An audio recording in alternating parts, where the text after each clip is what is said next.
प्रिय पिला माने मु हिमाद्री नंदिनी स्वाई आमे पूर्व पीरियड रे तम भूगोल बहिर प्रथम अध्याय संबल विषय किछि पढ़िथिले जे संबल काहाकू कुआ जाए, पदार्थटी केतेबेले संबल रे परिणत हुए और पदार्थटी केतेबेले मूल्ययुक्त और अमूल्य संबल रे परिणत हुए। आमे एसबु जानिथिले।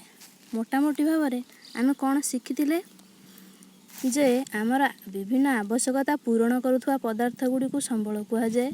उपयोगिता और प्रयोजनीयता ही गोटे वस्तु को संबल रे परिणत करि थाए।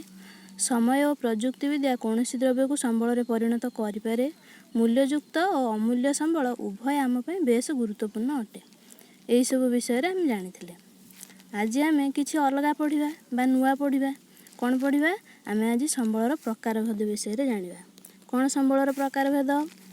संबल को प्रायतः दुई भाग रे भाग करा जायछि। गोटे हेउछि प्राकृतिक संबल आ गोटे मानवकृत संबल। आमे फास्ट आज प्राकृतिक संबल विषय रे पढ़िबा। प्राकृतिक संबल विकास तथा व्यवहार दृष्टि दुई भाग रे भाग करा जायछि। गोटे प्रकृत संबल आ गोटे प्रच्छन्न संबल। प्रकृत संबल कोन? तालचेर कोयला, उपकूलवर्ती उर्वर मृत्तिका आ प्रच्छन्न संबल होछि समुद्र गर्भ रे थिबा रत्न। उत्पत्ति दृष्टि पुणी संबल को दुई भाग रे भाग करा जायछि। गोटे जैव संबल और अन्यटी होछि अजैव संबल। जैव संबल समस्त प्राणी और उद्भिद जगत। अजैव संबल होछि पहाड़, नदी, शिला, मृत्तिका एई सब।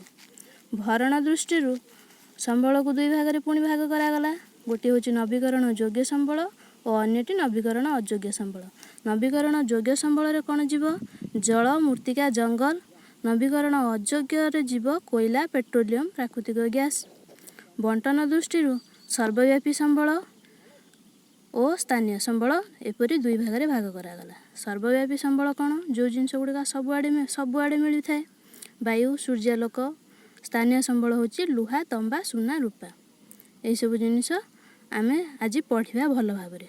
सेथि पई मु तुम मानक पई गोटे ऑडियो फाइल प्रस्तुत करछि, ताकू तमे टिके मन देई सुनो।